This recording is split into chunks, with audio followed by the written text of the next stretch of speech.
Les gars, victoire 2-0 contre la Belgique au Groupama Stadium. Franchement, content de cette victoire. Oui et non. J'ai mis oui, mais parce que c'est une belle victoire, mais c'est avec l'équipe B. Est-ce que l'équipe A pourra, ceci face à une Belgique qui, franchement, a bien débarré le match, 15 minutes de haute intensité, où une prise de ballon, ils se sont créés quelques occasions. Au final, ils n'arrivent pas à les concrétiser et tout au fil du match, ils ont régressé, ils n'ont pas été dangereux.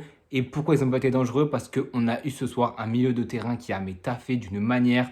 Koné, Kanté, Gendouzi. Sur le papier, ça faisait pas rêver, on est tous d'accord, mais franchement, dans les faits, ça a été très bon. Première de Koné en tant que titulaire, mais excusez-moi du peu, mais il a été excellent, excellent par ses projections, sa qualité de physique, la précision de ses passes, les prises de risque qu'il prenait qui sont quasiment toujours payantes, qui ramassait énormément de ballons. Franchement, Koné a été très très très très bon ce soir, solide, avec première titularisation en plus en équipe de France. Tu aurais pu te dire, même s'il a fait une entrée contre l'Italie, non, très solide, franchement, très serein, ça m'a étonné. Il s'est très vite acclimaté au groupe, au côté d'un Kanté qui, pareil, par la bataille d'activité, avec ballon aussi, il fait du bien aussi dans ce milieu de terrain. On l'avait pas vu à Kanté comme ça contre l'Italie, avec aussi un Fofana, et c'était assez compliqué au milieu de terrain. Et Gendouzi, qui, excusez-moi du peu, a beaucoup plus apporté qu'un Griezmann qui, contre l'Italie, a été mauvais. À l'euro mauvais, et Gendouzi lui apporte un abattage technique, un abattage sur le terrain, même si balle au pied, voilà, c'est un petit peu limité. On sait très bien que c'est un chien fou, que le mec il va se donner à 200%, que son maillot à la fin il va être trempé, que tu pourras l'essorer, tu pourras faire ce que tu veux. Ça ne cessera de couler tellement ce mec se donne sur le terrain. Et c'est un mec comme ça qui a fait énormément de bien au niveau de la relance côté belge, qui essayait à chaque fois et qui a réussi à chaque fois à la relance côté belge, de prendre en individuel quasiment marquage à la culotte sur Onana pour éviter de laisser des espaces à la relance. Et c'est voilà, un pressing, pas forcément de tous les instants, mais c'est un pressing intelligent, du 1 pour 1. L'équipe de Belgique, c'était limite du 4-2-4. C'était deux pistons, les deux pivots, Onana et Tillmans. Et ensuite, tu avais le trio attaquant Openda, Doku et Luke Bacchio et un De Bruyne très haut, limite en 4-2-4 avec ballon. Ce qui fait que tu prends la relance un Onana en individuel. Tu sais très bien que tu mets un Gendouzi qui va pouvoir le suivre pendant tout le long du match avec une grosse caisse technique et physique. Tu sais très bien que si tu arrives à prendre Onana au marquage en individuel pour les priver à la relance, tu sais très bien qu'ensuite tu as qu'un Tillmans. Et point, Woodfest, il a fait ça pendant tout le match. Il n'y avait pas de solution à la relance et c'est grâce à notre milieu de terrain qui a énormément taffé, aussi à un Marcus Thuram qui était aligné. L'équipe, honnêtement, partie de Deschamps, elle donnait pas du rêve. Avec un Digne en tant que titulaire, une attaque Dembélé, Colomwani, Marcus Thuram à te saigner les yeux, un 10 Gendouzi. On avait le retour de Koundé, mais qui a fait énormément de bien. Franchement, Jules Koundé, de la lignée son euro, c'est début de saison avec le Barça, franchement, il est excellent en tant que défenseur droit. Franchement, là, et on aurait mis un Klose en tant que titulaire, je pense que le match ne serait pas passé pareil parce que Doku, il était en jambes. Doku était très bon, très fort. Il était en jambes.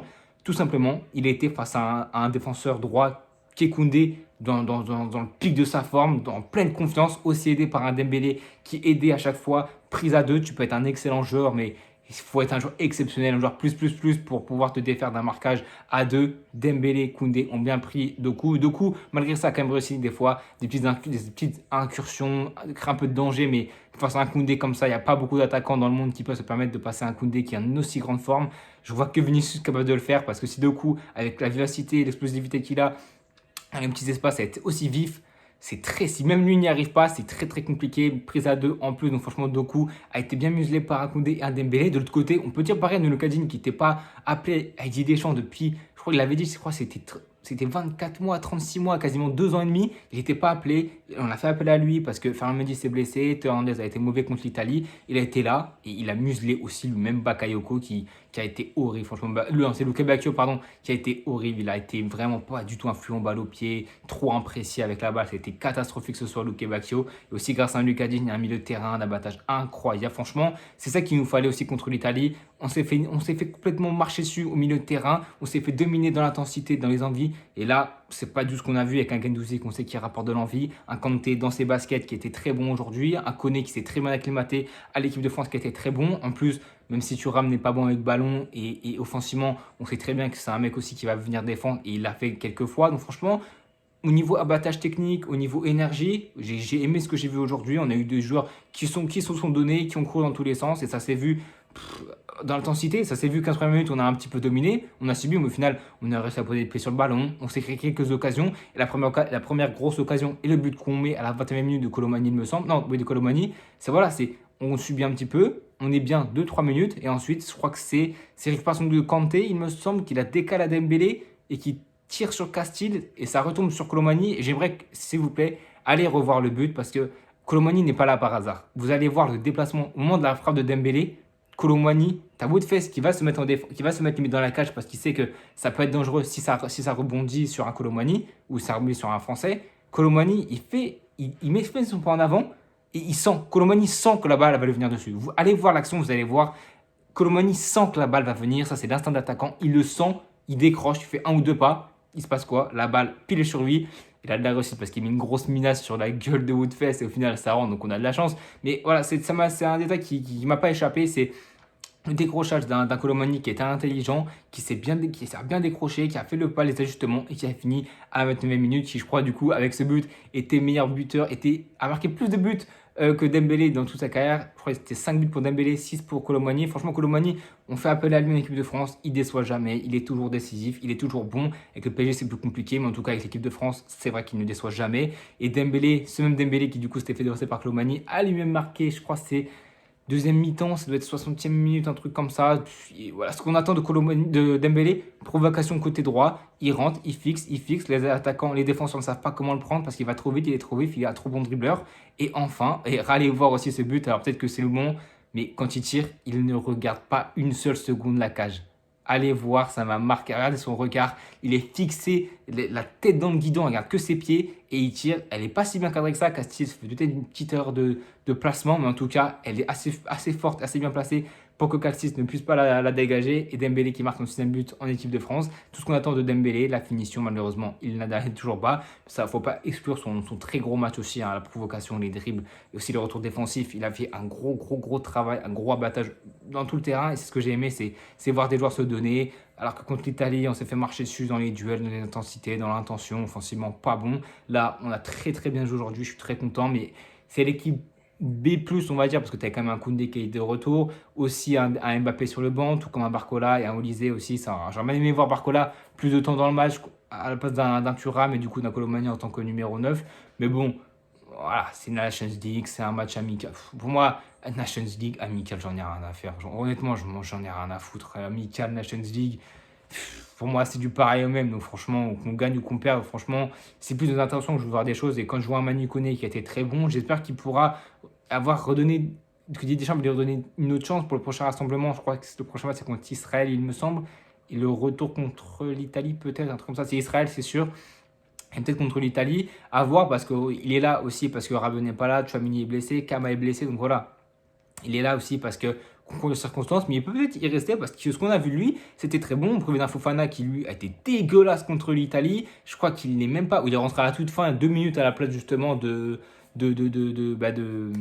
Koné. Donc voilà, Fofana, honnêtement, sa place peut être remise en cause parce qu'il n'a pas du tout été bon contre l'Italie. Après, voilà, c'est un match comme un autre. Conte n'a pas été bon du tout contre l'Italie. Pourtant, il a été très bon ce soir. Donc voilà, c'est aussi un concours de circonstances. C'est aussi des débuts, le retour. Enfin, on gagne un match après l'Espagne-Italie. Gros match contre la Belgique qui, malheureusement, avec en peine de vivier, même si on a vu voilà, le petit Julien Duranville qui est rentré, Bakayoko, Luke Bakio, des joueurs intéressants, percussion, t'as aussi un KDB qui a été le meilleur belge ce soir, mais est-ce qu'il a encore à présenter? Est-ce qu'on a besoin de dire ça encore une fois de lui? Il est excellent. Openda, je déteste ce mec, je ne peux pas me le voir en peinture. Le mec, deuxième, troisième minute, Lucas Digne, il se frotte un petit peu. Lui, de toute façon, lui, à chaque fois, il fait des embrouilles, mais sur le terrain, il n'assume jamais. On l'a encore vu, il a été fantomatique ce soir. Une ou deux frappes, il me semble, je crois, bien arrêté par Mac Maignan. Sinon, c'est tout. Défensivement, c'est beaucoup trop faible côté belge et ils n'ont pas réussi à tenir la dragée haute à l'équipe de France, notamment au milieu de terrain où l'équipe de Tedesco a été complètement coupée en deux. Comme je dis tout à l'heure, le 4-2-4 n'a pas fait des ravages côté pour l'équipe de France parce qu'on a vu